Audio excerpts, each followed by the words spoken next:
Gravando. Boa tarde, estamos aqui para fazer a apresentação da jornada Geocarte. Sejam todos muito bem-vindos. Hoje eu vou apresentar um artigo que é de autoria de Verplanck, McCall, Uberhuaga e Rambaldi e Hakai. O título é A Shared Perspective for PGIS and VGI. Uma perspectiva compartilhada para sistemas de informação geográfica participativos e informação geográfica voluntária. Eu fiz uma busca bem grande, assim, pensando o que eu poderia apresentar hoje para vocês, porque quando a gente começa a pesquisar artigos nesses dois assuntos aqui, SIGs participativos e VGI, tem uma série de artigos, mas eles são geralmente muito específicos de uma ou de outra, ou também muitos estudos de caso, alguns estudos de caso bem aprofundados, inclusive. E eu tive a felicidade de encontrar esse artigo aqui, inclusive esse autor, Giacomo Rambaldi, ele é um dos grandes nomes em mapeamento participativo. E esse artigo eu achei interessante porque eles fazem uma introdução inicial, uma descrição, né, de que seria um sistema de informação geográfico participativo, o que seria essa informação geográfica voluntária, VGI, e, além disso, eles fazem comparações baseadas em 5 critérios, né, 5 características comuns a essas duas técnicas, e fazendo comparações e comentando em quais situações eles seriam melhor aplicados. Eu sou a Raquel Desidério Souza, sou pós-doutoranda PNPD-CAP junto ao Geocarte UFRJ. A estrutura da apresentação, eu vou falar inicialmente alguns conceitos que são importantes para vocês entenderem a parte final da apresentação, né, quando eu já vou apresentar os resultados dos autores no artigo. Então, vamos falar um pouquinho hoje sobre conhecimento espacial local, Open Geoscience, Open Data, os SIGs participativos em si, há duas nomenclaturas, tem o PGIS, que é o Participatory GIS, e tem o PPGIS, que é o Public Participation GIS, e à frente eu vou mostrar a diferença entre os dois também. VGI, que é a Informação Geográfica Voluntária, os princípios, 5 princípios que foram avaliados pelos autores no artigo, que são princípios envolvidos no processo de participação. Então, é comentado como esses princípios são abordados nessas técnicas e quais seriam as vantagens e limitações do uso dessas técnicas para as atividades de mapeamento participativo ou colaborativo. Aqui cabe também uma explicação para quem não assistiu nenhuma aula que eu dei anteriormente, ou algum trabalho lá também que foi apresentado pelo Geocarte. O mapeamento participativo é quando a pessoa efetivamente ela mapeia, ela mesma coloca os pontos e os dados e informações no mapa. Já a diferença para o mapeamento colaborativo é que no colaborativo ela envia as informações para os mapeadores colocarem no mapa.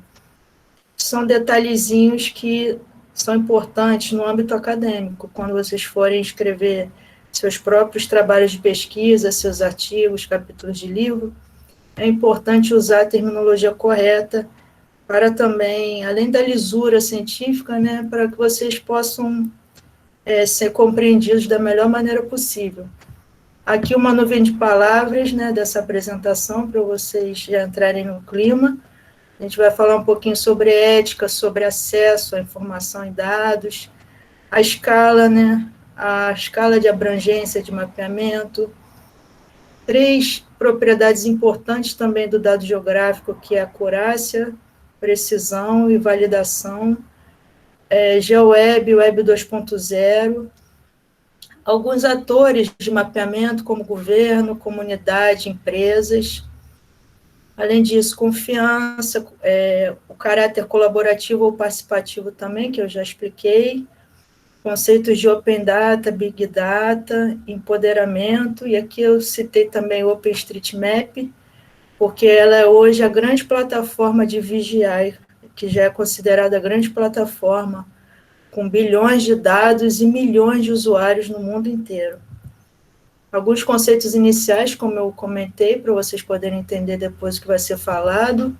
Conhecimento espacial local, às vezes parece fácil, mas às vezes há uma confusão das pessoas. Aqui eu chamo a atenção para vocês que quem é local é o conhecimento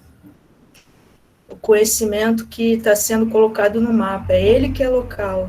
Porque eu posso fazer uma atividade local, por exemplo, aqui nessa foto da direita, né? Eles estão mapeando aqui, nesse caso é numa maquete 3D, mas poderia ser um mapeamento no computador, no SIG. Eu posso estar fazendo uma atividade local em que a gente esteja colocando dados regionais ou até mesmo de caráter mundial no mapa, mas não é o caso. Aqui, no caso, a gente vai tratar de mapeamentos que envolvem dados e informações locais. Então, é um dado que tem localização geográfica, ele é espacial e ele está na escala local. Aqui à esquerda um exemplo de aplicativo no celular, que são cada vez mais comuns, que envolvem esse tipo de conhecimento espacial local. No meio, a tela do OpenStreetMap, e na direita uma atividade, conforme eu falei, que foi realizada com uma maquete 3D, mapeamento em 3D, participativo 3D. Bom, a Open Source Geospatial Foundation, o SGEL, ela define a Open Science como um paradigma para a produção de pesquisa científica, dados e resultados que são transparentes e acessíveis para a ciência e a sociedade. Esse tipo de ciência consiste em várias camadas, incluindo acesso aberto, dados abertos, que é como é chamado Open Data atualmente, e fonte aberta, Open Source. Ela ainda complementa que esse tipo de ciência habilita os cientistas a publicarem e compartilharem conhecimentos científicos e habilita também o encorajamento da reutilização dos resultados, dados e metodologias, uma vez que esses dados e informações eles não estão fechados dentro de uma publicação científica, por exemplo. Só que isso tudo, pessoal, é uma cultura que vem sendo desenvolvida e fomentada ao longo do tempo no mundo inteiro, que é a cultura da abertura. Então, vocês vão encontrar, né, nas leituras várias expressões ligadas à abertura, não apenas Open Data. Temos OpenGIS, Open Mapping, Open Hardware, Open Source Software, Open Data Science, Open Geoscience e Open Acknowledgement, que seria o que abarcaria todos esses conceitos aqui. Em dados abertos, é importante também fazer uma consideração, porque, por exemplo, muitos desses SIGs participativos, eles trabalham com dados abertos. Segundo o Portal Brasileiro de Dados Abertos do Governo Federal, Open Data constitui a publicação e disseminação de alguns dados e informações. Esses dados e informações públicos, via internet, seguindo alguns critérios que possibilitam a sua reutilização e desenvolvimento de aplicativos por toda a sociedade. E o que ele quer dizer aqui com critérios tem a ver já com os equipamentos e os sistemas, que eles têm que idealmente, né, eles deveriam estar num formato, né, num padrão interoperacional entre esses sistemas. Então, aqui no Brasil, nós temos a INDE, que é a Infraestrutura Nacional de Dados Espaciais, que seria responsável por atribuir esse padrão. E aí, encorajado, né, que os cientistas brasileiros utilizem a INDE, tanto na descrição dos seus metadados, quanto na formatação mesmo da informação e dos dados que vão estar disponíveis nos mapas. Além disso, o dicionário de definições abertas, opendefinition.org, define dados abertos como aqueles que podem ser acessados livremente modificados e distribuídos para qualquer propósito. Obviamente, propósito que tenha, né, que seja possível, né, de se ter. Você não pode pegar o dado de uma comunidade, ou dado de um grupo, de uma instituição, e usar por um propósito ilegal, por exemplo. Aqui, o caráter principal que está sendo destacado é que os dados são acessados livremente. Por fim, também a definição do Instituto de Engenheiros Eletricistas e Eletrônicos, que é o IEE.org, que também é uma instituição muito reconhecida, né, quando nós buscamos definições nessa área de ciência da informação, informática, de modo geral. Open Data são dados que podem ser usados, reutilizados e redistribuídos livremente por qualquer pessoa, sujeito apenas, no máximo, ao requisito de atribuição e compartilhamento da mesma forma. Quando eles estão falando aqui de atribuição e compartilhamento, eu destaquei, está se falando sobre licença de uso. Então, isso também é uma confusão que é feita, que é assim, open data, open source. O dado aberto, ele pode ser compartilhado, né, reutilizado, e aí vai de várias maneiras, né, a depender da licença. A licença tem a ver com a propriedade do dado e da informação. Então, foi criada muito tempo atrás a licença, por exemplo, da Free Software Foundation, que veio toda essa cultura do open source, né? Do free software é aquele que é livre de licença, open source é aquele que tem fonte aberta. Então, a Free Software foi uma das primeiras que criaram essa licença, em que você pode fazer a distribuição, compartilhamento e reuso dos dados, informações, desde que seja mencionado a autoria. Agora, há atualmente vários outros tipos de sistemas de licenças, como, por exemplo, o Creative Commons. Creative Commons também tem várias licenças que dizem respeito, mais uma vez, à autoria do dado. O acesso é livre, mas a autoria do dado, como vai ser feita essa autoria? É mencionado sempre o autor. Aqui um exemplo para vocês, para começarem a entender a diferença entre eles. Eu já comentei que PGIS é Party Geographic Information System, PPGIS é Public Participation GIS. Vocês vão encontrar uma outra terminologia chamada Public Participatory GIS, só que na origem é esse nome aqui que foi atribuído, e muitas vezes é utilizado outro nome, às vezes por desconhecimento, ou porque as pessoas consideram ser melhor usar assim. Então, vocês vão encontrar tanto o Public Participation quanto o Public Participatory. Nesse caso, não tem diferença, tá? Está se falando da mesma coisa, o mesmo PPGIS. VGI, que é o Volunteered Geographic Information. Aqui à esquerda, um exemplo de SIG participativo, e na direita, um exemplozinho para vocês entenderem como é essa informação geográfica voluntária. Então, teria aqui um aparelho de celular em que um usuário, por exemplo, usando um desses sites aqui de aplicativos, YouTube, Flickr, Facebook, não está o Instagram aqui, porque essa imagem é um pouquinho antiga, mas poderia estar o Instagram aqui. Quando você está lá na sua rede social e você resolve marcar o local onde você está, você, por exemplo, você deu entrada numa clínica e você quer dizer aos seus amigos onde você está, e você marca que a clínica é na cidade X, né, do estado Y, ali já tem uma informação geográfica voluntária. E todos esses aplicativos trabalham com essa grande nuvem de dados, e essa grande nuvem de dados tem origem que se chama na multidão, por isso que é chamado crowdsourcing. Todas essas pessoas, esses milhões de usuários que usam todos os dias esses aplicativos, eles estão compartilhando informação geográfica local.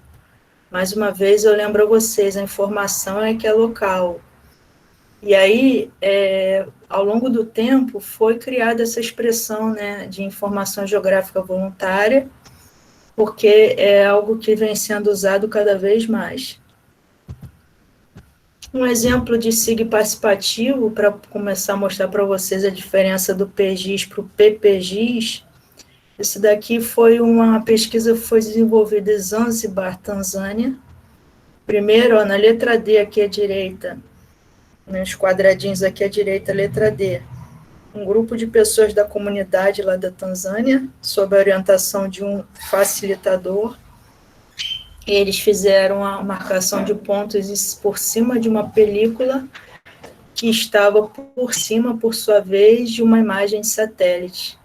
E aí depois a equipe de facilitadores, aqueles que estão propondo e desenvolvendo o mapeamento, eles levam essa informação para o ambiente SIG. Veja na letra C o elenco das categorias, né, as legendas de informações que essa própria comunidade elaborou, também depois vai para o SIG.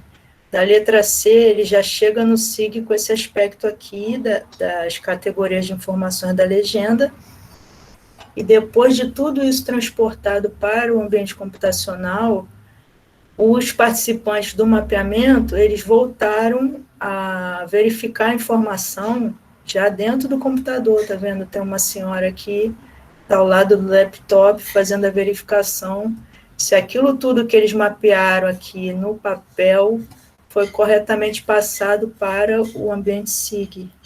Esse é um exemplo de sistema de informação geográfico participativo. Já o PPGIS, que é o Public Participation GIS, ele envolve uma gama muito maior de pessoas. Podem haver grupos focais, por exemplo, nessa ilha aqui, que é Kangaroo Island. Foi um mapeamento que foi desenvolvido em 2012. Foram criados vários grupos focais, e esse sistema aqui de informação geográfica, ele estava na internet. Então, os usuários, né, os participantes, eles entraram no sistema via web, e aí eles colocaram, mais uma vez, os pontos. É uma técnica um pouco diferente da anterior, vocês vejam, é muito parecido, mas não é a mesma coisa. É por isso que foram criadas essas duas expressões. Aqui, da mesma maneira, tem uma categoria de legenda, né? A legenda com as categorias de informações. E depois, toda essa informação que foi gerada pelos grupos, né, comunitários, da mesma maneira, ela é analisada no pós-processamento dos dados. Podem ser feitas análises estatísticas, por exemplo, nessa pesquisa daqui, foram feitas análises sobre esses aspectos estéticos, econômicos, recreacionais, de vida sustentável, etc. Inclusive, nós podemos fazer avaliações ainda em relação ao gênero daquele que está informando os dados, do participante. Então, é uma série, são técnicas, pessoal, muito poderosas, e uma série de análises estatísticas podem ser feitas depois, no pós-processamento dos dados. Na informação geográfica voluntária, nós temos esse exemplo aqui, que é um site interessante também, que é opengreenmap.org. Ele tem categorias, vejam aqui à direita, ele tem 3 grandes categorias de temas, que é vida sustentável, natureza e sociedade e cultura. Quando vocês abrem esses itens daqui, vem subcategorias de dados. E para essas subcategorias também tem um íconezinho para cada uma. É uma plataforma que vocês podem usar esse sistema para os seus próprios locais, né? Não é só assim mundial, como está aparecendo aqui.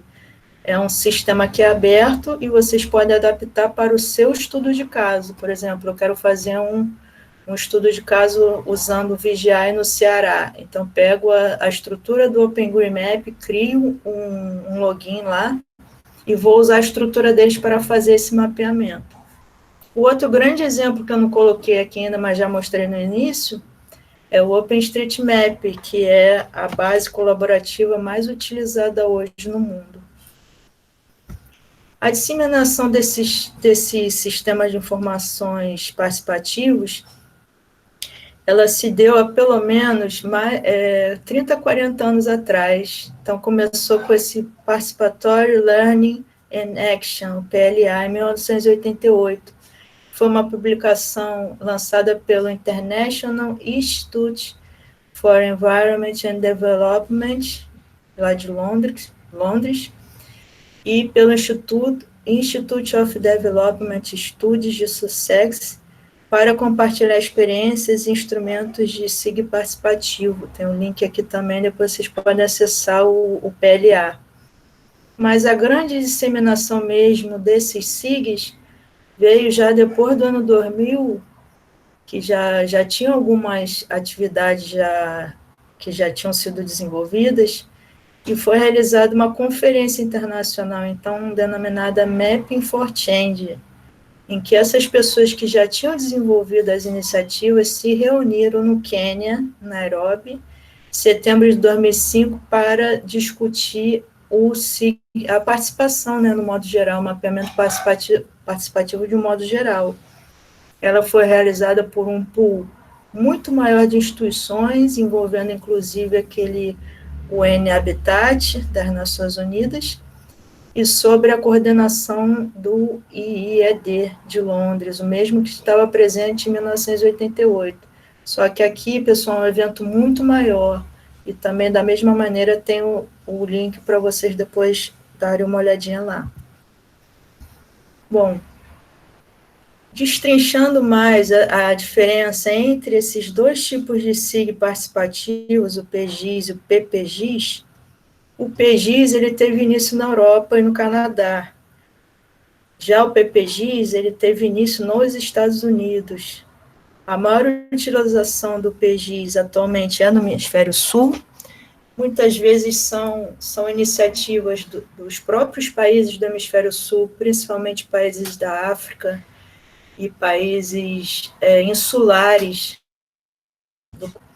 Muitas vezes iniciativas deles mesmos, mas também encontrei muitas iniciativas de europeus nesses países, né? Como esse exemplo aqui, ó, na imagem acima, essa moça aqui orientando duas pessoas, né, que estavam utilizando o SIG participativo, o PGIS.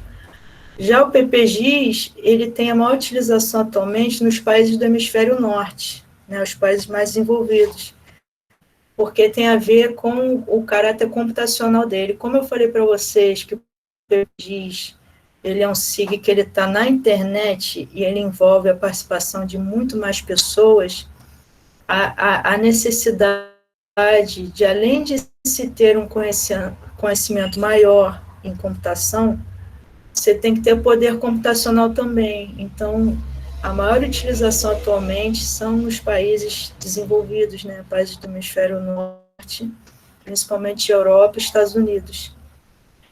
Além disso, a diferença entre eles é que no PGIS você encontra grupos menores e um contato com o facilitador, aquela pessoa que vai ensinar, mapear e vai dar início às atividades.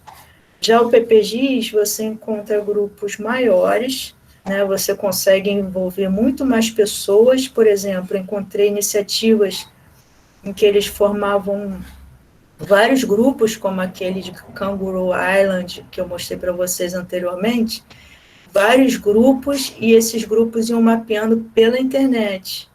E também encontrei muitas iniciativas em que foram realizados muitos workshops, né? Por vezes, primeiro realizam workshops com especialistas, né? Pessoas que trabalham no governo, ou trabalham em instituições de pesquisas, academia e etc., e depois partem para os grupos comunitários. Então, são vários arranjos de pesquisa e de abordagem que vocês vão encontrar na literatura.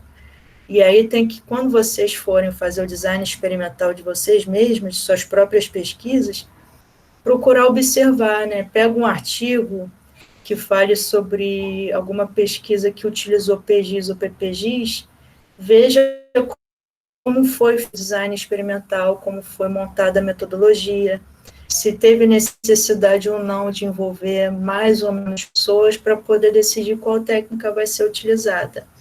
Normalmente, no PPGIS, não tem contato com o facilitador, porque as pessoas vão mapear diretamente pela internet. Ele, na verdade, ele pode ter contato ou não, mas geralmente não. Não é como nesse primeiro caso aqui de cima, que é necessário o treinamento. Já a informação geográfica voluntária, ela foi cunhada inicialmente por Rothschild em 2007. A Mariano e Mariano, em 2017, eles resgatam a definição de 2012 de Goodchild. Esse trabalho de 2007 é um artigo fechado, eu não tive acesso a ele, eu não consegui entrar pelo meu login da FRJ. Então, eu consegui outra definição, que é do mesmo autor, Goodchild, só que de 2012, no artigo de Mariano e Mariano. Versão do crowdsourcing, lembra que eu falei que são aqueles dados obtidos da multidão? Então, VGI é uma versão do crowdsourcing na qual o usuário contribui gerando e manipulando dados geoespaciais e websites, sendo esses dados inseridos em um banco de dados. Esses dados contribuídos especificam localizações geográficas, com suas descrições e propriedades. Então, veja que Goodchild, ele fala em crowdsourcing, ele fala em website, e ele fala em banco de dados. Foi como eu falei para vocês, o VGI, ele já envolve multidão de pessoas, muito mais pessoas inserindo dados geográficos locais e usando a internet. Isso também é uma característica importante de ser lembrada. Os autores desse artigo que eu estou apresentando hoje, eles já conceituam o VGI como tendo vindo de profissionais, usuários e pesquisadores em geoscience, que estavam mais interessados nas informações em si, do que se foi um processo participativo que deu origem ou as utilizou. Então, vejam que o interesse, né, quando você está lendo um artigo sobre SIG participativo, e depois lê um artigo sobre VGI ou de alguma pesquisa que usou VGI, vocês vão reparar que o interesse, o foco, ele passa do processo, né, dos métodos e processos que são usados na participação, nos SIGs participativos, para a informação. Então, o grande foco do VGI é a informação. Tanto é que o próprio nome já carrega isso, né, Informação Geográfica Voluntária. Quanto à consciência sobre a informação dos dados, o quanto o usuário está consciente de que ele está contribuindo ou não com esses dados, isso também é uma fonte de confusão. Uma é voluntária ou contribuída, o usuário está ciente e faz o envio de dados ativamente. Um exemplo aqui é o OpenStreetMap ou o OpenSeaMap, que depois eu vou mostrar para vocês. O usuário está ciente e faz o envio de dados ativamente. Ele sabe que está contribuindo com aquela informação geográfica. Já o outro tipo é uma contribuição oportunística. O que seria isso? O usuário, ele está ciente, porém o envio é passivo. E aí eu dou exemplo dos algoritmos que coletam dados automaticamente à medida que o usuário usa o próprio aplicativo. Então, aqui nesse caso da oportunística, às vezes você participa de você entra em algum site, né, ou você instala um aplicativo. O aplicativo pede permissão para você para acessar a sua localização geográfica. Então, você está ciente que está informando dado geográfico. Porém, o envio deles é passivo, porque o usuário não está ativamente colocando dado geográfico local ali naquela aplicação. São duas maneiras. Agora, percebam que em ambas as maneiras o usuário está ciente. Inclusive, aqui no Brasil atualmente, é contra a lei a coleta de dados e informações sem anuência do usuário. E como a informação geográfica, nesse caso, ela é denominada voluntária, uma das características dela é que o usuário esteja ciente, né? Não existe a chance dele não estar ciente. A diferença é se ele está fazendo esse aporte dos dados geográficos locais de modo ativo ou não, se é um modo passivo. Aqui, fazendo um resumo, ó, entre os SIGs participativos e VGI, SIGs participativos têm foco no processo, enquanto que VGI é foco em dados e informações. Os SIG participativos envolvem grupos, né, participação de grupos. No VGI já é uma participação individual, mesmo que possam também ser criados grupos, né, como no OpenStreetMap, quando você faz mapatona, você tem um grupo de pessoas informando dados ali, mas normalmente são os indivíduos que contribuem com informação. Nos SIGs participativos é um processo muito mais lento, porque geralmente envolve a capacitação das pessoas para poder usar os equipamentos. No VGI, no caso, é muito mais rápido, porque também, geralmente, quando as pessoas já usam OpenStreetMap ou outro tipo de plataforma de informação de dados, assim, já são pessoas que têm algum conhecimento de informática, não são pessoas, por exemplo, agricultores, né, pescadores, que não têm muito contato, às vezes, com tecnologia. Então, a curva de aprendizado do VGI é muito mais rápida do que dos SIG participativos. Além disso, pessoal, é muito importante falar sobre o volume de dados. O volume de dados é muito menor nesses SIGs participativos, ainda que no PPGIS você esteja colocando o SIG numa plataforma web, não se compara o volume de dados que é coletado numa plataforma de informação geográfica voluntária.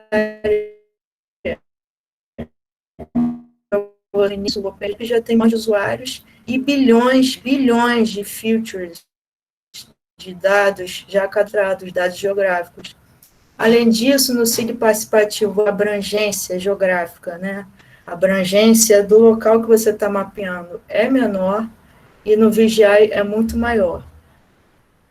Por outro lado, no SIG participativo, você tem dados e informações que muitas vezes são mais representativos dos locais ou das regiões. Já no VGI, não. A informação ela é generalizada. O que significa isso?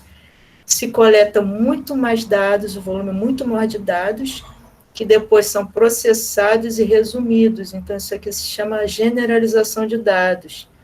E aí o VGI ele tem esse caráter generalizado. O SIG participativo, não necessariamente ele utiliza a internet. Como eu mostrei para vocês, aquela atividade em Zanzibar, que primeiro eles mapearam no papel para depois levar para o ambiente SIG, eles não estavam mapeando na internet. Aquilo era um PGIS. Então, não necessariamente utiliza a internet. O VGI, com certeza, vai utilizar a internet. Vocês viram até nas definições que eu apresentei para vocês.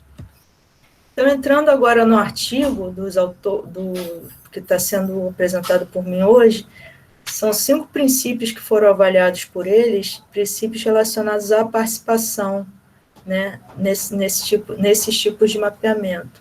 Então, eles avaliaram o acesso das pessoas a dados, informações, sistemas, técnicas, a propriedade do dado, também eles falam um pouquinho sobre a autoria, no caso seria authorship, né, propriedade, ownership, a confiança nesses dados, né, qual o nível de confiança daqueles que estão mapeando, a validação dos dados, depois que os dados são colocados nas plataformas, como é que eles são validados, tem como validar, qual é o maior nível ou o menor nível de validação. E, além disso, a aplicação, no caso aqui, a aplicação dizendo respeito aos métodos e instrumentos, né, os equipamentos que são utilizados nesses 3 tipos que estão sendo apresentados no artigo. Aqui, descrevendo um pouco mais, os 2 primeiros princípios, acesso e propriedade, eles têm a ver com a preservação do conhecimento espacial local, das culturas locais. Muitas e muitas vezes o PGIS tem sido utilizado para isso, para fazer a documentação da cultura local, e aí pode envolver ou não a advocacy, né, que é conhecido como advocacy, que é quando você apoia uma comunidade para a requisição de direitos, né, um ambiente de disputa de direitos por recursos e usos. Então, esse PGIS, ele faz essa preservação do conhecimento local, sendo ele utilizado ou não, independe disso, se ele vai ser utilizado ou não para atividades posteriores de advocacy.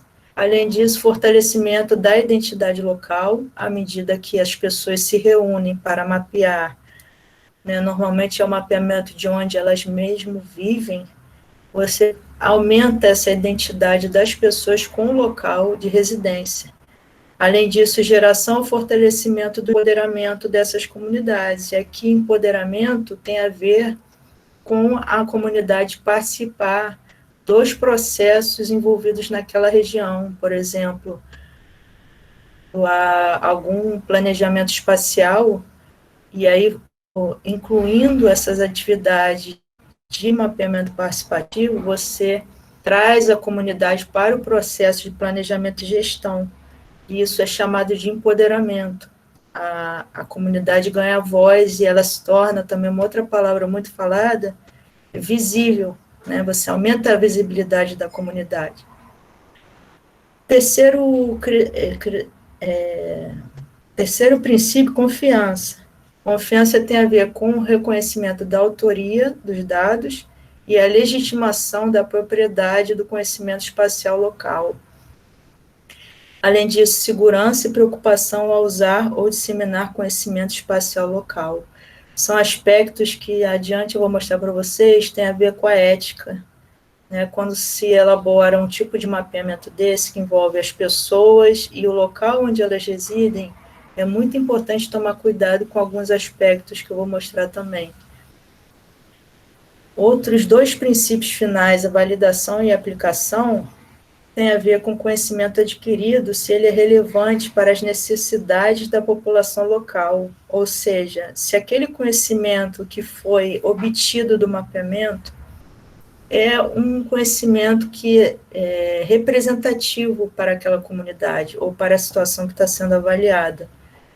Além disso, tem a ver com a empregabilidade do conhecimento espacial local e informação, no caso, a empregabilidade desse conhecimento, tanto pela comunidade quanto por aqueles que fazem o mapeamento.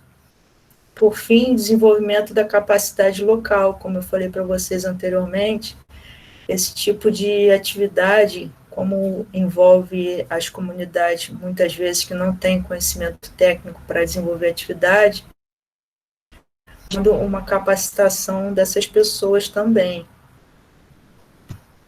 Aqui é uma tabelinha que foi colocada no artigo que eu achei muito interessante, que eles falam assim, pessoas ou sociedade alcançam acesso a dados por meio da abertura e acesso a métodos por meio de inclusividade, complexidade e por aí vai, ó. Alcançam propriedade de dados por meio de processo e atribuição e propriedade de métodos por meio de tecnologia e treinamento.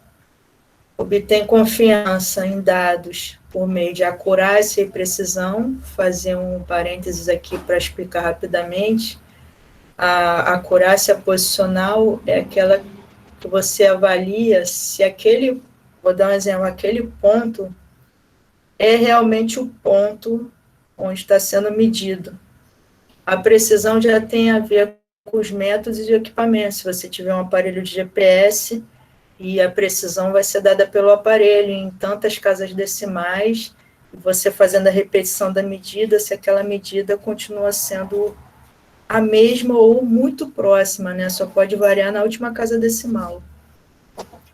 Além disso, as pessoas alcançam confiança em métodos por meio de feedbacks, né? Um elemento muito importante, né, na confiança no mapeamento é quando o facilitador ele retorna os resultados para aquela comunidade que mapeou. Além disso, ela passa a confiar nos métodos por meio também da usabilidade. Uma vez que ela tem esses resultados e possa usar depois num processo de advocacy, por exemplo, ou mesmo outros tipos de usos. Um outro exemplo é a Tatiana de Sala fez um mapeamento há um tempo atrás, numa área de uma comunidade quilombola que não tinha mapeamento oficial, e a partir daquele mapa que foi feito, eles conseguiram, com a companhia de energia elétrica, que fossem instalados os postes de iluminação pública nas ruas. Então, esse é um exemplo de usabilidade do dado. E aí, essa comunidade passa a ter confiança nesse método de mapeamento. Além disso, validação de dados por meio de qualidade, né? Quando você faz uma avaliação da validação dos dados, uma avaliação que envolve validação de dados, você tem que ver se aqueles dados que foram coletados, eles têm uma qualidade mínima, né, do ponto de vista cartográfico, e, além disso, elas alcançam validação de métodos por meio de aplicação e resultados, da mesma maneira como a confiança. Por fim, elas alcançam a aplicação de dados por meio da utilização, uma coisa meio óbvia, e alcançam a aplicação de métodos, né? Tanto faz quanto o grupo, ou se for um mapeamento na internet, todos ali estão num propósito que normalmente é um propósito comum. Você encontra muitas vezes plataformas de mapeamento participativo ou colaborativo que tem uma intenção conservacionista, por exemplo, da natureza, ou de mitigação de danos, de violência, e etc. Agora, falando especificamente sobre os princípios, né, passo a passo, o princípio 1, acesso, princípio 2, propriedade, no SIG participativo, os resultados do mapeamento são acessíveis à comunidade, enquanto no VGI, o acesso à propriedade dos dados dos informantes é limitada, à medida que os detentores dos programas decidem o que tornar ou não público. Além disso, no sistema de informação geográfico participativos, é possível levar em conta as percepções dos indivíduos, valores intangíveis, sentimentos, valores culturais, e também há uma contribuição para a geração e empoderamento das comunidades, conforme eu já comentei. Aqui, como eu falei para vocês, são técnicas, né, que envolvem maior detalhamento daquilo que está sendo mapeado, você consegue aprofundar mais. Já no VGI, o acesso ao conjunto de dados é agregado, as informações são consolidadas, nas quais não é possível identificar dados individualizados. Tanto esse princípio acesso quanto propriedade, ownership, eles são extremamente relacionados à ética. Então, quando você está elaborando um mapeamento desse tipo, tem que pensar assim, qual é o interesse daquela comunidade? Será que a atividade que eu estou fazendo vai causar algum mal a eles em algum momento? Esse é um dos aspectos relacionados à ética, como tantos outros. Então, tanto em relação ao acesso quanto em relação à propriedade dos dados, é necessário verificar se você está incorrendo em alguma falha com a questão ética. Além disso, princípio 3, confiança, nos SIG participativos, há uma necessidade de desenvolvimento de confiança mútua entre os proponentes do mapeamento e os mapeadores, para evitar a formação de vieses de informação ou interpretação dos dados.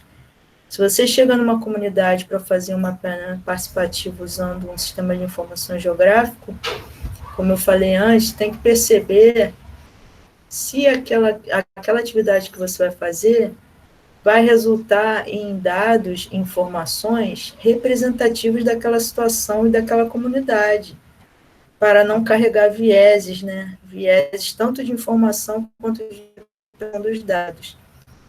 E aí envolve a confiança. A confiança tem que estar estabelecida entre o facilitador do mapeamento e os mapeadores.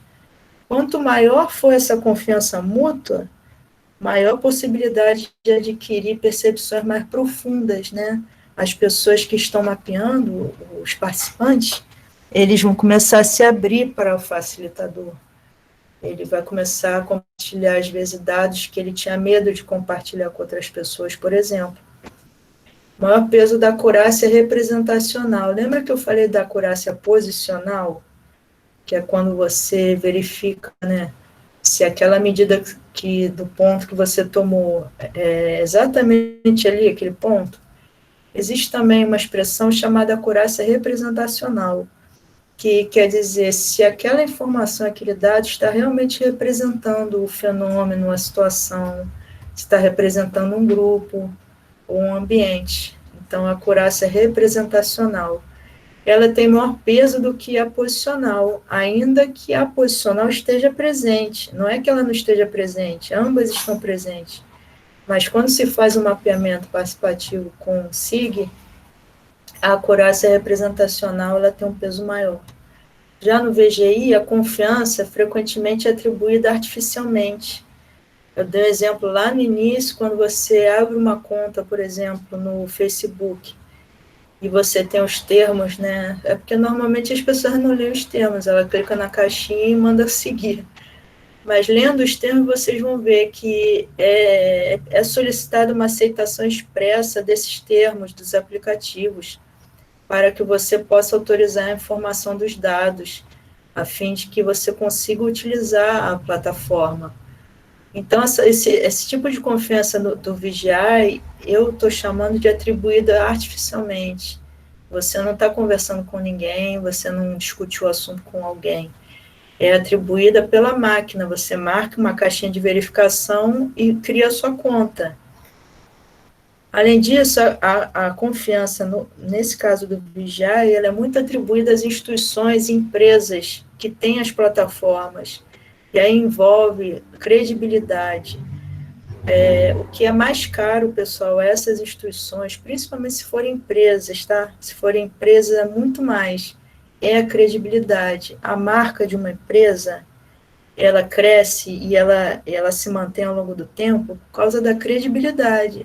Por que que nós hoje em dia entramos, até hoje, né, nós entramos na do IBGE, pegamos o dado, você não discute que aquele dado não é o dado. Você não discute, você não pensa, você nem passa pela sua cabeça que aquele dado não é o dado. Você pensa assim, vou procurar no IBGE, porque o IBGE ele tem o quê? A credibilidade das pessoas. Só que tem uma discussão muito atual a respeito do limite dessas empresas na aquisição e uso de dados da multidão. Eu não vou entrar nesse assunto, mas isso aqui também é discutido em alguns artigos. Além disso, a precisão e a acurácia no VGI são conferidos pelos softwares e aparatos tecnológicos utilizados. Então, quando você plota o seu dado lá no OpenStreetMap, já tem uma acurácia lá que é dada pelo sistema. Ainda que depois alguém faça a validação daquele dado, o que eu estou tentando dizer é que quando você coloca o ponto lá, e lá aparece que a coordenada é menos 21, menos 43, você está acreditando no OpenStreetMap. É diferente aqui do SIG participativo, que às vezes você vai a campo com GPS e a comunidade para fazer o mapeamento das posições. Quanto à validação, o princípio 4, nos SIGs participativos, a validação é do conhecimento espacial local e tem uma forte validação interna, como eu falei anteriormente. À medida que você tem a confiança dos participantes, há uma forte validação internamente ao grupo, porque há a possibilidade dessa verificação vis-a-vis. Ou seja, depois que você mapeia e leva para o ambiente SIG, ou se já mapeia no ambiente SIG, você é capaz de sentar com as pessoas e fazer a verificação, a checagem. Além disso, a validação dos dados depende também da confiança, como eu falei agora, para não carregar vieses de interpretação também. Já no VGI, a validação frequentemente relacionada com mecanismos computacionais. Então, às vezes, tem testes de coerência de dados que são automáticos. Por exemplo, uma validação muito simplesinha, né? Quando você autoriza que o sistema ele saiba a sua localização, um aplicativo, por exemplo, de smartphone, você já autorizou que ele saiba a sua localização na instalação do programa. Se você tentar plotar um ponto de uma região que não é a região onde você está, o sistema não vai permitir. Então, isso aqui é um tipo de validação automática. Outro tipo é validação externa, não automática, como mostrei anteriormente. Ela pode ser externa, como no caso do OpenStreetMap. A comunidade vai mapeando e tem pessoas dessa própria comunidade, né, mundial de usuários que se dispõem a fazer a validação. Então, as pessoas vão entrar lá a informação ela fica lá como carente de ser validada ainda. Então, os voluntários entram lá, verificam quais os dados e informações precisam ser validados e entram e verificam, ali realmente está uma rua, ali realmente é uma saída de garagem, então uma validação externa. Além disso, no Vigiar, a validação é coletiva, à medida que os resultados vão sendo divulgados. Também tem isso também, aqui, que à medida que você vai fazendo os mapeamentos, mesmo que tenha sido validado por terceiros, como eu mostrei nesse segundo item, não adianta você fazer mapeamentos que não correspondem à realidade. Isso aqui eu estou chamando de validação coletiva. À medida que as pessoas forem usando os mapas que foram gerados no OpenStreetMap, vai haver uma sensação de que aquela informação é certa ou não. Por exemplo, não dá para alguém mapear, né, alguma coisa que não está naquele espaço geográfico. O morador que entre lá no OpenStreetMap e veja, ele vai questionar, vai falar, nossa, aquilo ali não tem um moinho de vento ali, não tem uma refinaria ali, não tem. Então, a validação coletiva também, à medida em que os resultados são divulgados. Esse princípio daqui da validação, ele é muito importante e ele é extremamente relacionado à abertura dos dados, como eu falei para vocês.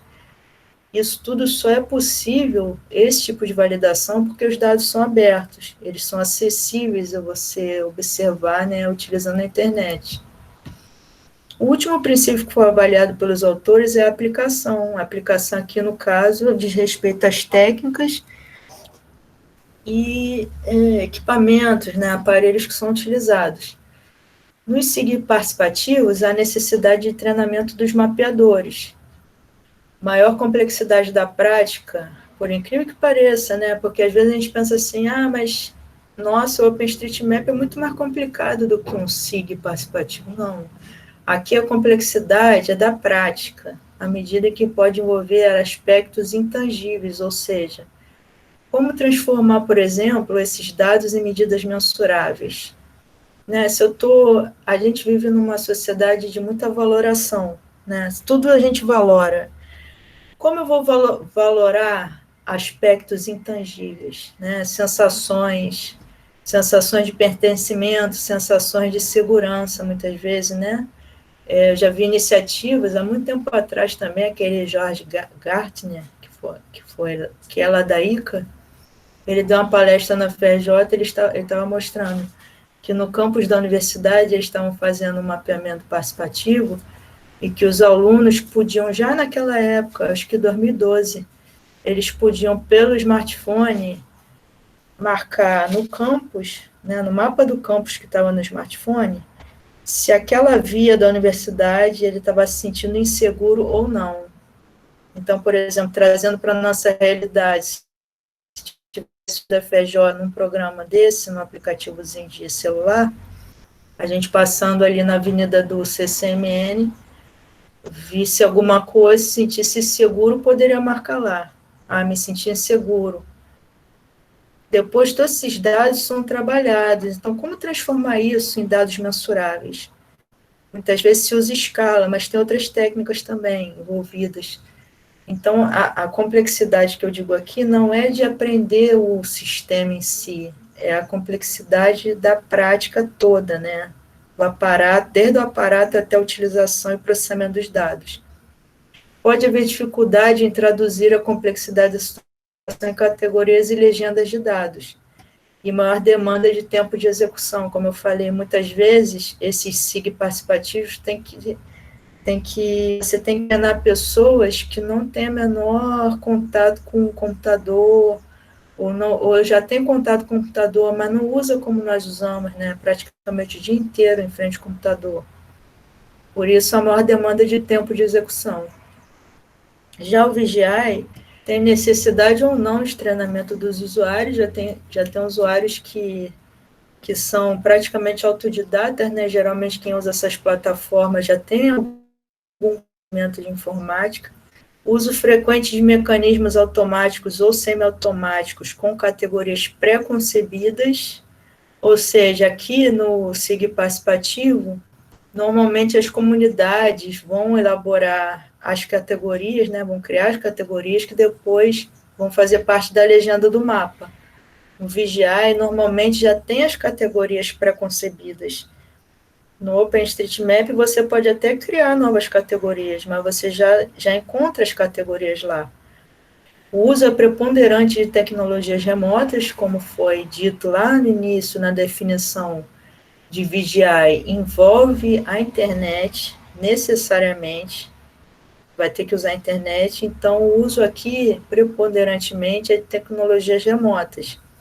É diferente do PGIS, do SIG participativo, em que você não vai usar a internet, você vai ter um SIG localmente no seu computador. Menor demanda de tempo para aquisição de muito maior volume de dados, como eu falei para vocês, imagina assim, bilhões de futures, né, que são os dados que já tem lá na base do OpenStreetMap. Imagina quanto tempo fazendo mapeamento com o SIG participativo você levaria para conseguir esse mesmo volume de dados. Maior complexidade nos mecanismos de processamento dos dados e validação dos resultados. Lembra que eu falei de complexidade aqui no SIG participativo? No SIG participativo, a complexidade em relação a toda a prática, a montagem do seu experimento, a montagem do mapeamento. Além disso, tem toda aquela parte de chegar nos grupos, né, de se fazer mostrar, se fazer confiável. Essa é a complexidade do SIG participativo, tem a ver com toda a prática, né, o conjunto todo. Já no está no mecanismo de processamento dos dados e validação dos resultados. Ainda mais que é um volume enorme de dados. Então, a validação tem que ser em cima de Big Data, uma série de aspectos muito diferentes daqueles que envolvem os sistemas de informação geográfica participativos. As principais considerações finais que eu escrevi para vocês aqui são as seguintes. Essa cultura, pessoal, dos dados abertos e outros tipos de aberturas, como software, conhecimento, elas contribuíram muito, muito para o avanço tecnológico desde o final do século XX. O próprio advento da internet pode ser um movimento de abertura. Muitas técnicas foram desenvolvidas para a inclusão da participação dos indivíduos residentes nos territórios. No caso aqui, o PGIS e o PPGIS. Ou participação de usuários de aplicativos, como no VGI, a fim de possibilitar avaliações que têm como base o conhecimento geográfico local. Nunca foi tão valorizado esse tipo de conhecimento, não só para a academia, o governo, as empresas, né? Quem trabalha com geomarketing sabe muito bem do que eu estou falando. Toda essa nuvem de dados que é coletada utilizando esses aplicativos baseados em VGI, depois vão fazer parte das análises espaciais que vão subsidiar uma série de decisões empresariais. Nesse sentido, não há técnica melhor, mas sim a técnica mais adequada ao caso, como eu falei no início. Partindo do seu objetivo de pesquisa, como montar o seu experimento? Quais sistemas eu vou usar? Se eu vou ter que usar smartphone, se eu não vou. Muitas vezes você encontra comunidades que são tão remotas, que não vale a pena nem você usar o computador, você vai ter que ficar lá no mapeamento mental, ou aquele mapeamento sobre imagem de satélite com película.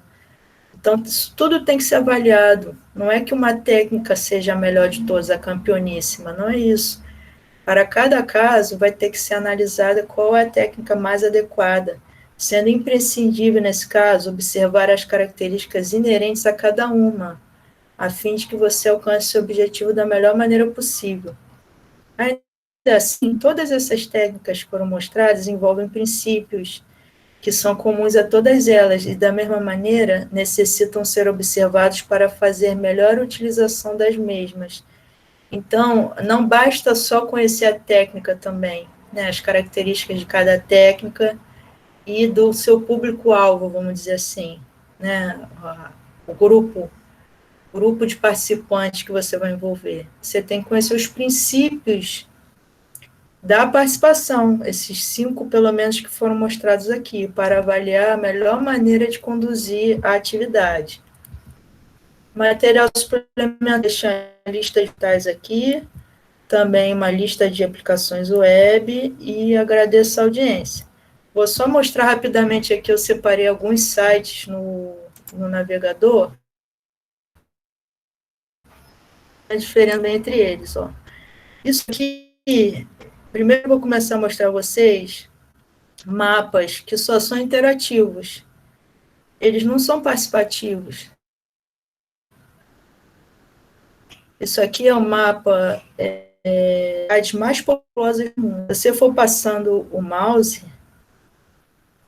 tá vendo? Ele vai mudando aqui em cima o quadrado. Ó. Ele dá o nome da cidade e a população e o ano da medida.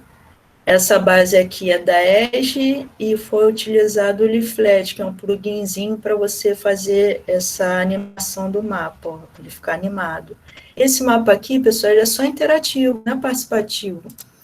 Tem outro aqui também, esse aqui foi o que eu desenvolvi lá com a Daniele Sintra, lá no Norte Fluminense, dos casos de Covid.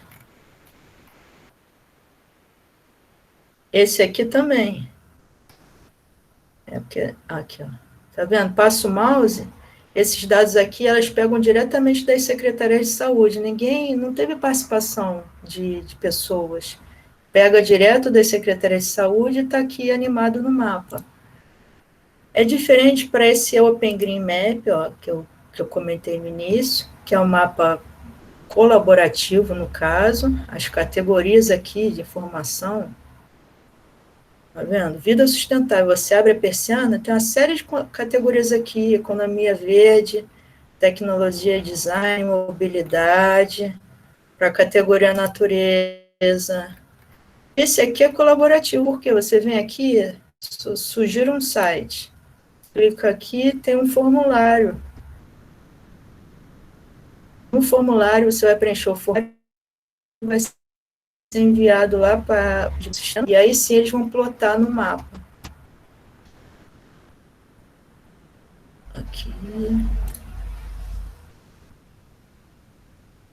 Aqui para mostrar a vocês uma aplicação do Open Green Map para Baltimore, a cidade de Baltimore. Tá vendo? O que eu falei para vocês, esse Open Green Map é um sistema que é aberto, que você pode, com permissão deles, utilizar para uma localidade. Também é colaborativo. Esse também é colaborativo, é o Atlas da Justiça Ambiental. Colaborativo também porque você vai mandar um formulário e informar essas coisas todas aqui.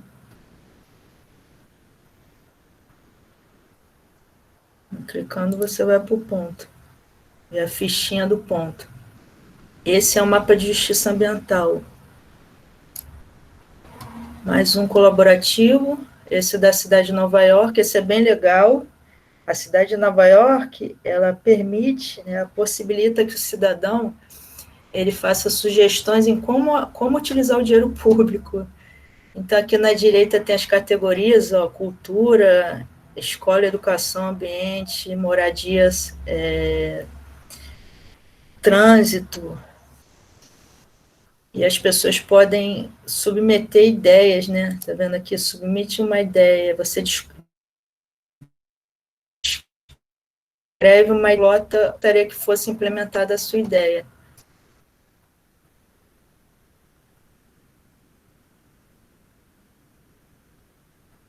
Esse daqui tem informações de pesca artesanal, da Too Big to Ignore. Too Big to Ignore, eles estudam muito sobre justiça, chamada justiça azul, Blue Justice. É quando há conflito entre os pescadores e outros, que às vezes demora a carregar um pouquinho.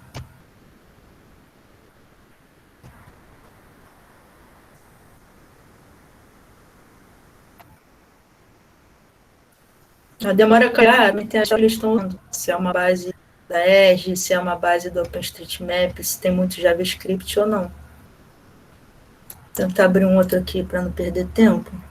Esse aqui é colaborativo também, é o mapa Fogo Cruzado, não sei se vocês já ouviram falar, em que as pessoas também informam onde está tendo tiroteio, em vários locais do Brasil. Tá vendo? Eu clicando aqui, vai abrir a chave. Nesse aqui. Só tem 2. Ó. Local do disparo. Getúlio Vargas, São Gonçalo.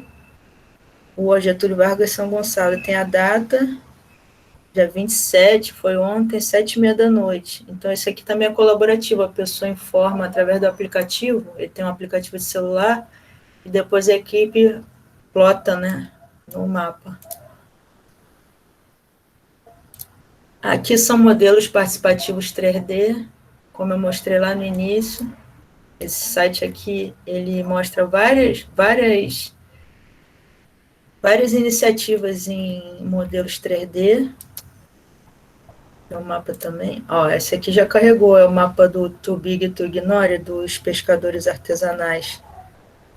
Aqui, além dos conflitos, tem toda uma base sobre especialistas, né, pessoas que se dedicam a estudar pesca artesanal, também legislação, artigos científicos, então é uma base bem completa. Clicando aqui, ó, eu tenho a fichinha. Aqui, nesse caso, é a fichinha de um paper. Então, são sistemas que trazem bastante informação. Aqui é dos modelos participativos 3D, nesse site participatório Avenues. Também clicando no ícone, ele mostra, ó, tá vendo? Esse aqui foi a maquete que foi usada em São Juan, Caribe, ó. Mostra os grupos, as maquetes, a Ilha de Samoa, as criancinhas também no modelo.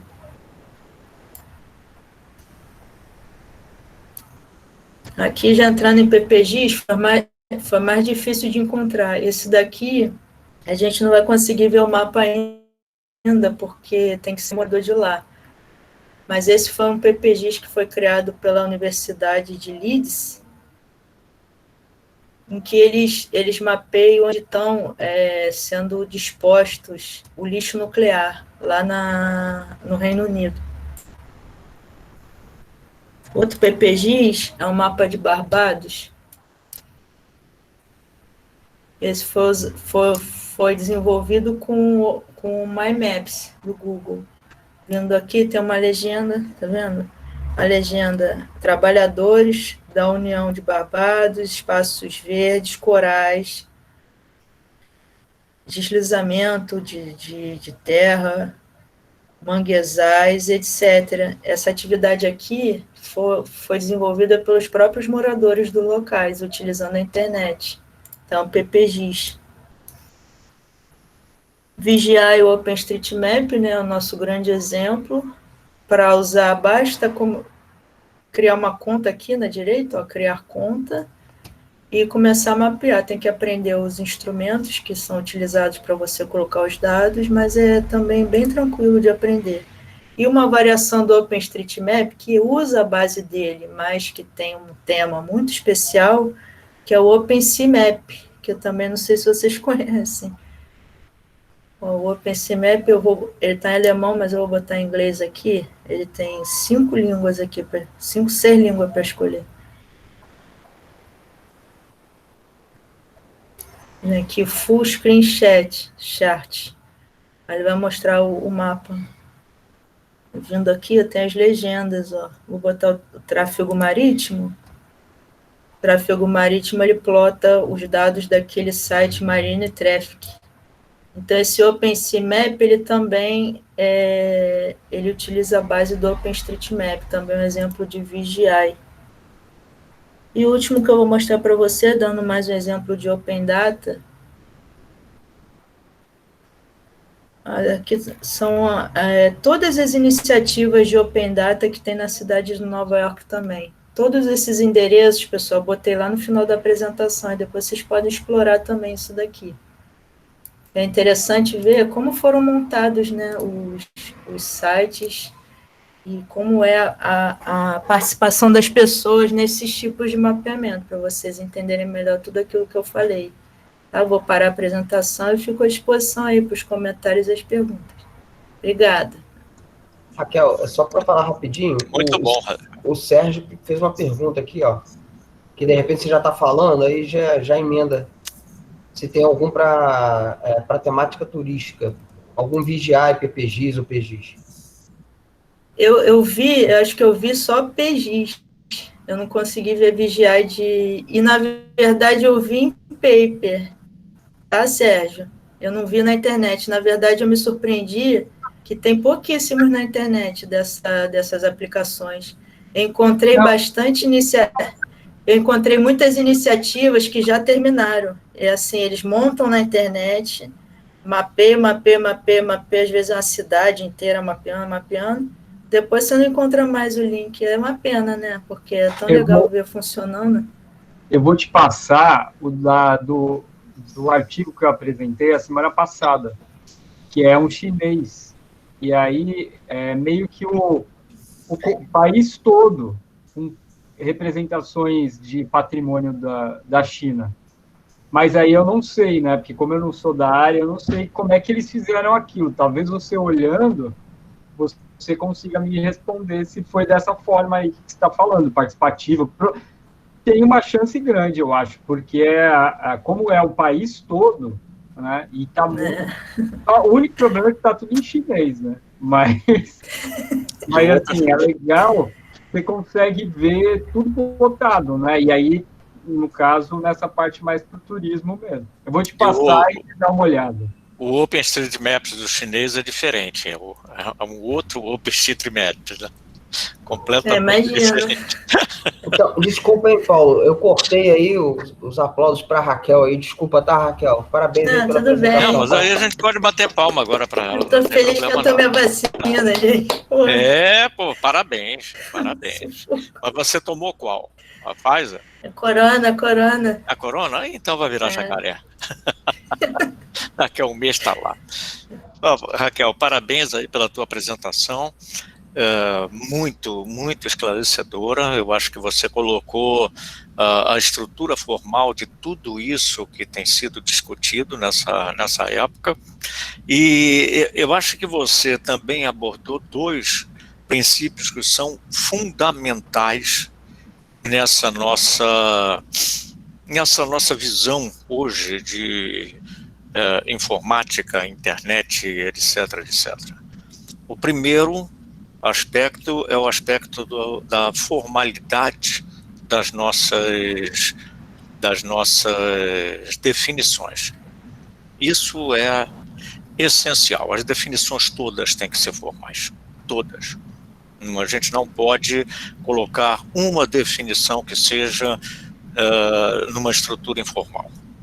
Ela tem que ser extremamente formal, extremamente científica, com toda a fundamentação.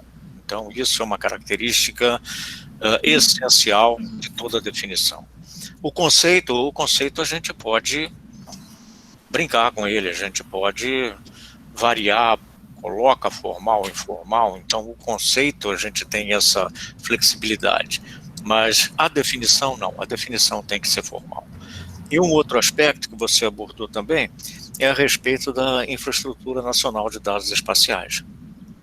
Se a gente não for a fundo na estrutura, na plataforma que a gente padronizar para a interoperabilidade dos nossos dados, nós vamos nos perder. E o grande problema que nós estamos vendo hoje é o seguinte: todos os objetivos que estavam preconizados para que a Indy fosse perfeitamente definida como essa plataforma de padronização que a gente teria que seguir, estão parados. Muito pouco tem sido adiantado. E só tem sido adiantado, às vezes, por iniciativa de uma ou outra entidade, que são praticamente, a gente vê, a Diretoria de Serviço Geográfico, o IBGE, e às vezes uma ou outra instituição ou organização, até mesmo governamental, estadual ou municipal, que parte para fazer uma estrutura, uma camada formalizando aquilo. Então, nós estamos muito parados, tá? Nós estamos muito parados em termos da ente. Isso é essencial para que a gente possa, inclusive, se comunicar com todas essas plataformas. A gente vai desenvolver uma coisa, faz um protocolo que seja diferente daquilo e ele vai morrer. Não tenha dúvida que ele morre, porque ele não vai ter, ele vai ser específico, ele vai ser dedicado a uma coisa. E hoje em dia, essa interoperabilidade e a multidisciplinaridade de aplicação, isso é essencial para todas as aplicações via internet e computacionais. Tá? Então eu queria frisar isso daí, eu acho que o teu trabalho foi muito legal, tá? Eu acho que trouxe uma série de conceitos e definições que a gente olhava, falava, mas não tinha todo o sentido mais amplo do conhecimento da ação e do processo. Então, muito interessante, parabéns aí, deixo aberto aí, já aviso, hein? Continuamos gravando, estamos deixando aqui a gravação. Tá? Logo agora que eu ia dar um testemunho, não vou nem poder dar o testemunho. Pô, sacanagem. Mas não, é melhor depois você dar esse testemunho aí, tá? Bom, mas olha só, Raquel, quando você já tinha passado o paper pra gente, né? Mas eu não tive tempo de ver. E eu fui vendo o paper que você disponibilizou ao longo da sua apresentação. Eu cheguei logo no começo, falei, caraca, será que os caras fizeram um paper com todos esses conceitos, todos esses definições? Mas fizeram.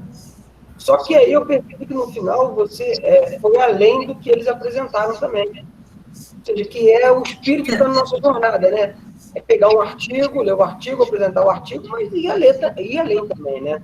E eu acho que você apresentou um êxito muito legal. Eu acho que esse artigo ele condensa todos esses conceitos que de vez em quando ficam pulverizados, como o Paulo está falando, e a gente de vez em quando se aventura a falar de uma coisa ou de outra sem saber de fato do que está falando. Eu me lembrei muito das conversas que eu tive com a Sara, quando ela estava lá fazendo o mestrado. Ela trouxe várias dessas coisas. A Tatiana e a Carla Ramoa também já tinham trazido algumas coisas dessas, mas eu me lembro que eu tive algumas discussões sobre PPGs, PGs. Eu me lembro eu não sei se foi a Sara ou foi a Tati, que apresentou, cara, um PPGs dos esquimós, lá no Alasca, cara, uma coisa assim, que foi um trabalho bem legal, numa jornada também. Você lembra disso, Paulo? Eu lembro. Eu não me lembro quem foi. Foi um trabalho muito legal. E eu acho que ele serve aí de referência, esse teu trabalho, esse trabalho que você trouxe, ele serve de referência para muita gente, para todas as linhas de pesquisa que trabalham com mapeamento participativo ou colaborativo dentro do laboratório. Então, uma das coisas principais é solidificar esses conceitos, que ficam muito pulverizados. Isso foi muito importante no seu trabalho.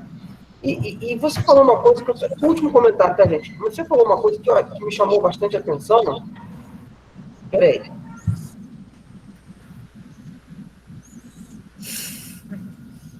O mundo está no recreio, então tá uma sônica aqui. Tá gravando, Manel. Pô, cara, a Canabela também tá tendo aula, tá, hoje tá um furdunço do caramba. Aí,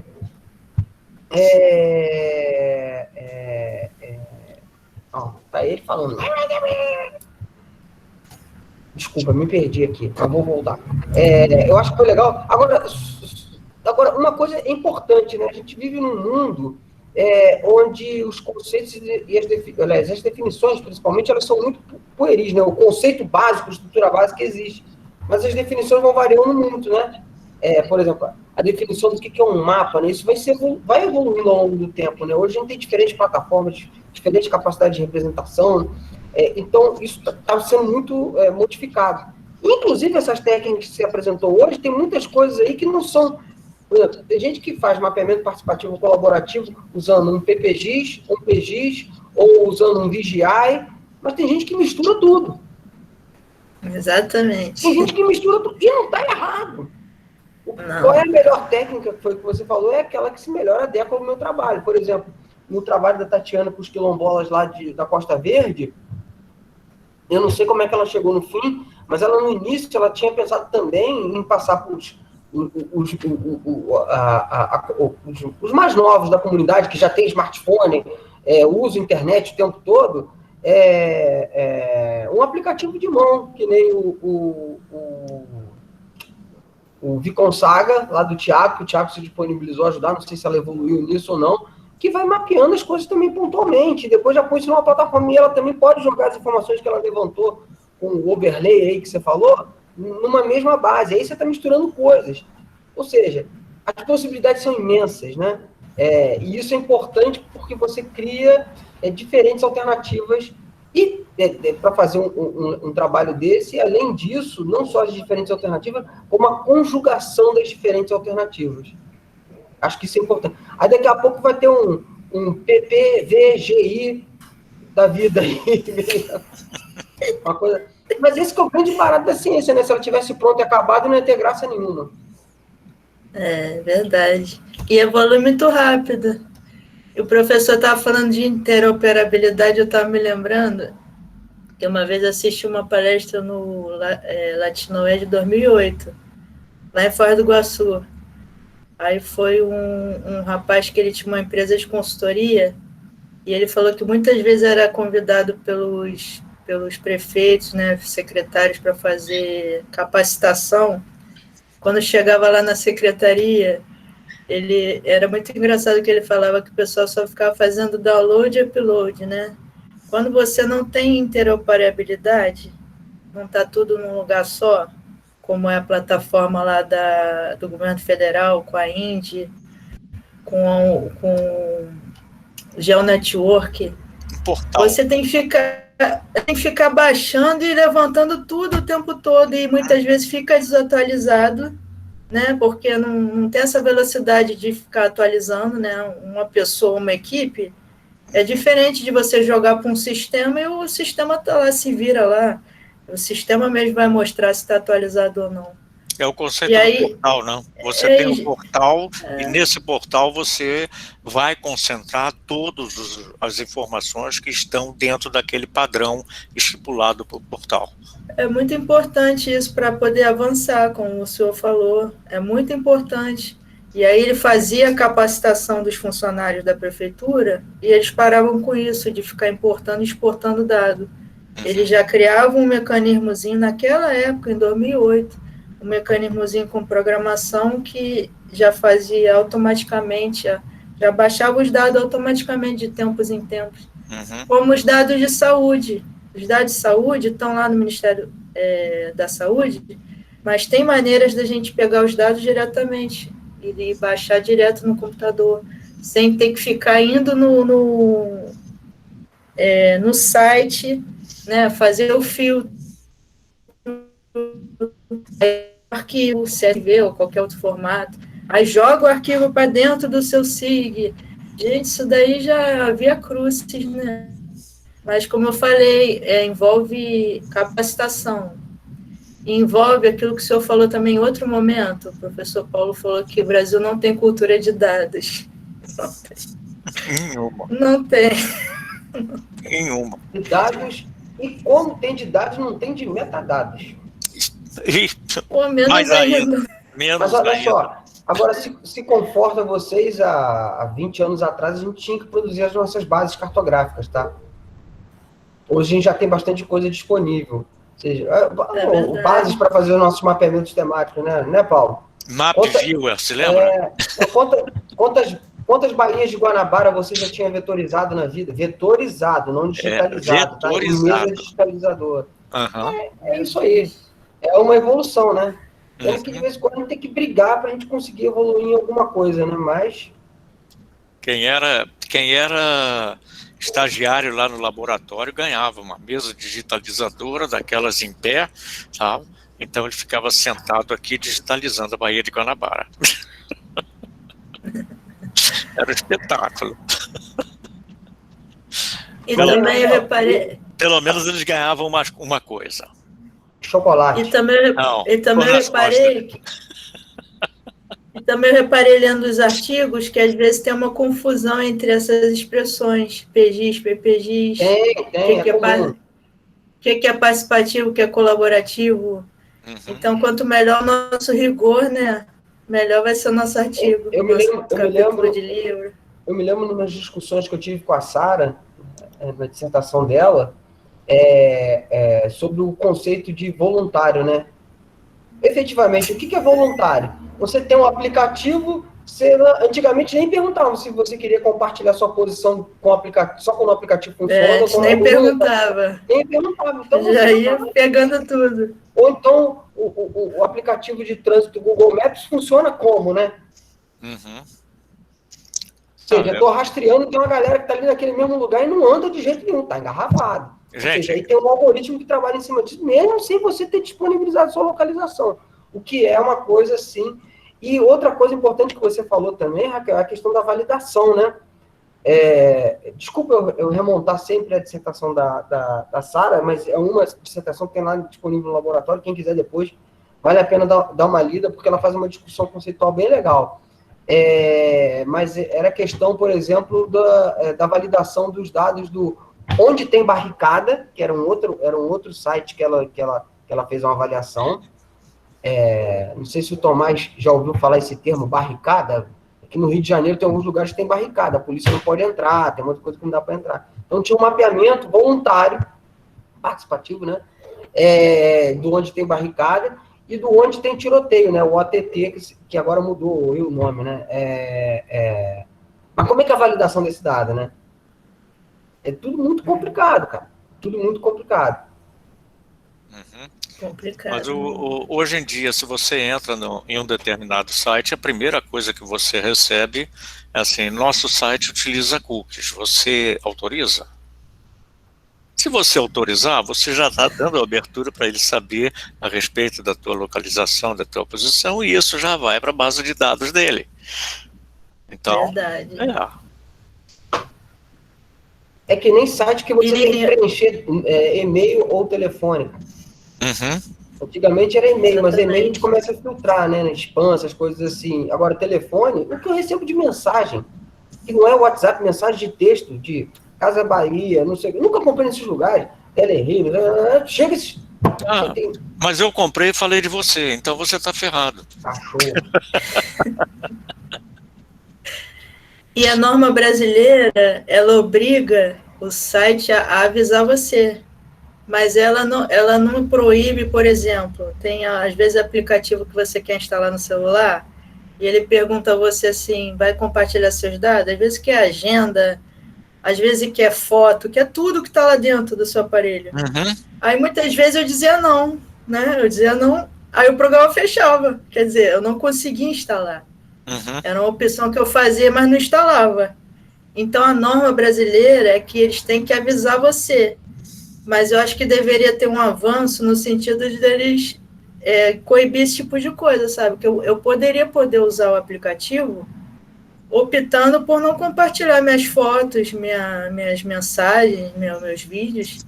Às vezes até aplicativo que não tem nada a ver com isso. Por exemplo, aplicativo de mensagem, né? Não é um aplicativo que mexe com foto, com nada, mas fica pedindo acesso à minha agenda de telefone, nome das pessoas, os números. E eu dizia não, aí a aplicação fechava. Aí você só fazer só um adendo, se me permitirem, ao que a Raquel falou, que o iPhone você coloca não, quando você compra ele, aparece escrito, por favor, encontre uma loja autorizada mais próxima de você para devolver o celular. Eu e minha esposa, a gente ficou olhando um para a cara do outro, lendo aquilo, a gente ficou assim. Ou seja, você é obrigado a fornecer os seus dados para utilizar o aparelho. Obrigada. Você não tem a opção de não fornecer suas informações. Por favor, devolva o celular, já que você não quer fornecer. E professor, já que o senhor está aqui, professor Paulo, Conta para eles aquela história do engarrafamento, você lembra? Ah, essa aí eu também. É do engarrafamento, fabricado por um cara. Ah, sim. Conta pro pessoal que teve um camarada em Londres em que ele pegou não sei se foi um carrinho de mão, mas foi alguma coisa desse tipo, e ele entrou por uma daquelas pontes ali de Londres, no Tâmisa, né, perto ali do parlamento, num domingo de manhã, bem cedo. Westminster. Em Westminster, perto da abadia de Westminster, exatamente, a ponte, em que ele entrou. Não tinha trânsito nenhum, mas ele entrou com 100 e tantos iPhones ou 100 e tantos celulares ali no carrinho dele e causou um engarrafamento. Virtual, ele causou um engarrafamento, porque naquele momento, naquele ponto, tinha 100 e tantos veículos que estavam entrando na ponte. E era um carrinho de mão com 100 e tantos celulares. Agora, vocês veem como tem detalhes disso tudo, né? A verdade, o que é verdade, né? Também. Então, Sérgio, esse trabalho... Rapidinho, Tomás. Esse trabalho que a Raquel está fazendo é do pós-doutorado dela, essa leitura, né?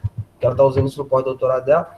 Mas, assim, quando você fez a pergunta lá sobre o turismo, eu lembrei da Camila, que está aqui, eu não sei se ela está na atividade, mas a gente pode pensar em coisas desse tipo, não necessariamente Ela falou que está assim.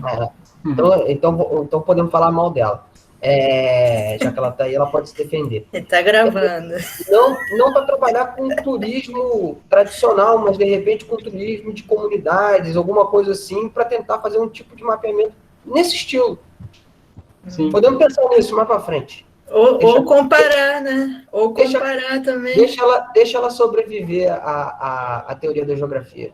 Porque enquanto vocês estavam falando, eu pensei muito nisso da amostragem. Então, vocês acabaram de falar disso, do cara aí na ponte em Londres. Né? Então, como é que eu acredito que isso seja verdade, que a informação que eu estou recebendo ela é verdadeira? Lógico, aí tem os dados qualitativos e quantitativos, aí eu não sei, né? Como é que a gente pode fazer isso? E tem a coisa da escala, né? Você vai fazer isso numa escala grande, aí você mesmo vai lá, ou, dependendo dessa comunidade, se é uma de base comunitária, aquilo lá que vocês estavam falando, você vai ter que treinar eles para poder usar, não necessariamente, né? Ou, senão, aquele dado vai ficar muito segmentado, sei lá, jovens... Só as pessoas que sabem usar o aparelho, né? Então, sei lá, você vai pegar uma pessoa de 50, 60 anos, não necessariamente, mas pensando em proporções, né? Como é que isso se daria? Então, acho que é legal. Que o Manuel falou, é legal a gente pensar alguma coisa nesse sentido no turismo, mas pensar, sei lá, em grande escala, né? Acho que vamos pensar. Mas é legal. É legal que eu aprendo um pouco também. Aqui, ó, eu fui compartilhar aqui, ó, deu um Google aqui, ó. Olha só aqui. Mas não existe, né? Não, eu já tinha visto isso daqui, cara. Olha aí. Tá vendo? Não era nem um carrinho de mão, era carrinho de criança. Carrinho de criança, daquele. Carrinho de criança. Olha lá. Aqui, ó, o mapa aqui do lado. Deixa eu aumentar, peraí. Não aumenta. O mapa com a linha vermelhinha. Ó, já tá ficando amarelo.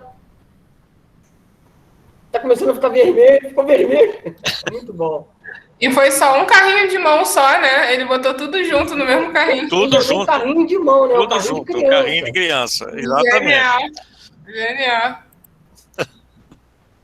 Sensacional, gente. Uma última coisa que eu queria contar, que o Manel e o Stefano falou sobre o informante. Traforino, o Fiore. Stefano. Sérgio, desculpa, Sérgio. Eu sou ruim pra caramba com o nome, Sérgio. Minha memória é muito boa para números, mas para nome é uma porcaria. Sérgio. Em relação aos informantes, né, os participantes, quando eu coloquei o mapa do derrame do petróleo, que é o mapa colaborativo, eu chamei de participativo na época que eu não conhecia esses detalhes todos. Mas o caso era o seguinte, eu pedia para as pessoas que estavam nas praias, que receberam o óleo, para mandarem as fotos das localidades oleadas. E começamos o mapeamento. Alguém me questionou assim, mas como a senhora sabe se aquela foto que você está recebendo é a foto daquela praia? Aí passei a pedir com geolocalização. Depois teve um outro problema, que foi o seguinte, a maior parte dos moradores dessas praias, como são praias muito remotas no Nordeste, muitas vezes, eles não tinham essa desenvoltura com smartphone até, ou com qualquer outro tipo de tecnologia. Eles eram pescadores, estavam ali desesperados para tirar o óleo. Então, depois, quem mais contribuiu foram líderes de associação de moradores ou líderes de ONGs, que estavam indo lá também fazer a documentação, jornalistas. O pessoal em si, os moradores, os pescadores, eles não mandaram muitas fotos. E no início, quando eu pensei no mapa, eu pensei neles enviarem. Então, para vocês verem a importância de pensar muito bem como você vai fazer o mapeamento. Porque se não começa o mapeamento, é no meio do caminho que começa a dar os problemas, né? Uhum. Aí, como eu estava lá no início do PORDOC, que foi em 2019, né? Não, 2020, né? Já tinha um ano de PORDOC, mas ainda estava fazendo as leituras, e no desespero coloquei o mapa lá no MyMaps mesmo. Uhum. Depois surgiram esses dois problemas em relação a intimidade, né? Eles não tinham intimidade com os equipamentos e também a geolocalização da foto, tinha que ter a geolocalização. E aí eu acho que também, em relação à aquisição da informação, é muito do target, né? Qual é o trade, ele vai ter uma visão, de repente, né? Então, associação comercial e tal. E o morador, ele vai ter outra. Ele pode valorar algumas coisas, né? Valorizar algumas coisas que sei lá, a parte turística, né? Do pessoal que trabalha, não vê aquilo como turístico. Então, é por isso que isso é importante, sei lá, a amostragem, né? E o corte que você quer dar, isso não é tão simples assim, né? Você sabe, você trabalha com isso. Como é que você faz esse corte na hora? Porque aí, o que eu pensei enquanto estava falando? Eu falo, poxa, isso que a Raquel está passando aí, muita coisa de trabalho de campo, eu não preciso fazer, porque fazem por mim, né? Mas, para que você consiga isso de uma acurácia que você está falando, a melhor possível, você tem que pensar todos esses detalhes aí, porque senão você também vai estabelecer uma resposta incorreta. Enviesada. Né? Enviesada. Muitas iniciativas eram feitas por governos e eles faziam a amostragem por setores. Então, tinha representantes da academia, tinham representantes das secretarias de governo, tinham representantes de dentro das comunidades, quem eram aquelas pessoas que poderiam efetivamente participar. E, finalmente, tem uma outra historinha muito interessante também, que é muito elucidativa, é que chegaram numa colônia de pescadores e você sempre imagina que a pessoa que mais conhece aquele local é a mais idosa. Só que chegaram na colônia e descobriram que a pessoa mais idosa dali, ela tinha acabado de se mudar há 1 ano. Então, ela não era a pessoa que mais conhecia aquele local. Então, pessoal, vejam que são muitos detalhes e muitas considerações que vocês vão ter que necessariamente fazer antes de montar o seu experimento. Gente, tem uma coisa que deve ser levada em consideração, isso em qualquer estrutura que você vai desenvolver um projeto de mapeamento. Isso envolve todo tipo de mapeamento. É uma coisa que se chama comunicação cartográfica. Ou seja, se você não tiver uma comunicação cartográfica com quem vai transformar aqueles dados, quem vai tratar aqueles dados, ou seja, a pessoa que está adquirindo os dados para jogar na plataforma, e quem vai usar, os grupos que vão usar ou os grupos que vão fornecer também a informação para que isso seja depois colocado no mapa. Gente, cada um tem a sua visão. A verdade é que se não houver uma conjugação das visões que nós vamos ter de usuários e de cartógrafos, digamos assim, aquele elemento do mapa, ele pode ter todas as informações do mundo, mas ele não vai ser completado. Então, isso tem que ser muito bem entrosado. Tudo tem que ser muito bem entrosado nesse aspecto. Graças a Deus, porque senão não existiria a gente. Punha tudo no computador e sairia lá. Exatamente.